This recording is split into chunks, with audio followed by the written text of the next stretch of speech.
So, yeah. So that's really good. Can we do that again, James? Yeah. That's brilliant. Brilliant. So you worked. I'm just going to go through the questions again, if you don't mind. That's really good. So, what were the years you worked at the Party of Freezing Works? Roughly from 1959 to halfway through 1960. And I know you've asked me this, asked me again. What was the job that you did there when you worked there? Oh, first of all, I started off in the fellmongery, which was a horribly stink place. The smell got really into your pores, but anyone who worked there automatically went on man's wages. People, I think it was under 18, I can't remember, they got boys' wages. So from the age of 16, I had man's wages, and after a few months or so, I knew the system. I transferred up to what we called the board, where all the killing and skinning was done, and retained my man's wages. And you'd just be about 16 at the time? I was about 16 then, yes. Yeah. So for a 16-year-old to have man's wages, Yeah. you must have felt... Oh yeah, I was rich, gambling and buying whatever clothes I wanted. Was there a lot of gambling that went on in... Oh, gambling, we lived on it, thrived on it. Horses, cards was our favourite. And of course a big occasion would be a Calcutta. And of course I had money to go and enjoy these things too. Loved it. Did you... but your father got you the job there? No. You got the job? Yeah, I got the job myself. We had to approach the employment officer, whose name was Jim Anderson, Anderson, one. An old man who looked over the top of his glasses at you and said, "What do you want, boy?" He always wore a bow tie. Can you remember that? And of course he looked you up and down and knew that you were, from so-and-so's family, but he nearly knew everything about you. But I got the job by myself. Was it difficult to get the job? No, not really. You had to just pretend that you were fit, healthy, and older than what you were. Would you remember any social or family activities that they did in the works? Was it kind of family oriented? Did they encourage activities? I think families sort of followed in their fathers' or grandfathers' footsteps. The freezing works, that was the biggest employer in part here.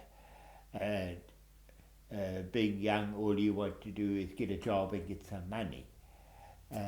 But all of us enjoyed, in the freezing works that is, gambling. Eukaloo was our favourite game. Oh, money, $10 in, £10. Into the pool, no problem. Of course, every time we had a break, which was smoko and lunchtime, we'd all rush to the donko, where we had our food, cup of tea, etc. Soon as we all go get together down on the table, out would come the cards, all dealing up. We were all sharks.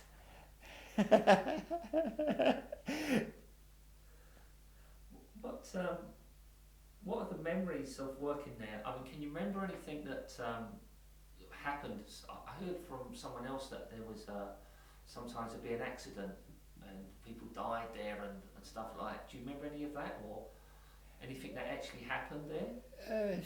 Something like bad cuts. Yes, they were quite common. Sometimes an animal escaping from the slaughter floor or something and running amok in the building. I don't recall anyone dying there while I was there, actually dying there. No, I can't remember anything about it. Okay. What do you feel when you look back and look at the vacant buildings now? I know most of the buildings are gone, which is a shame because it was like, you know, the heart and soul of the town, and you can't. The buildings are gone, Yeah, and those memories are gone. yes. What does that mean to you? Do you think? I found it very sad because the freezing works was basically the foundation of Patea, you know, in employment. I think there was up to about 600 people employed there. It gave people a good living life, living style, and when the freezing works closed, families were broken up, people sold houses, had to move out, of course, for employment, and they were left with rotting buildings and what do you call them, PEP schemes, you know, which gave no one any incentive, no money to save. So families started to move out of Patea, lost contact with the town, and all these memories of all the old men who worked there, who enjoyed their life, etc. Everything was gone now. There's nothing to identify of the place. That's very sad.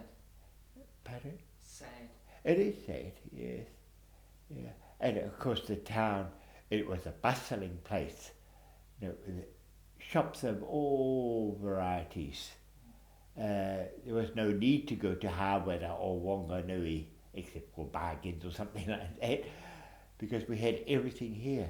Slowly they closed down and the owners moved away, and now we're left with the shell of the town. It's good. Thank you very much, James. Kapai. That's perfect. Yeah.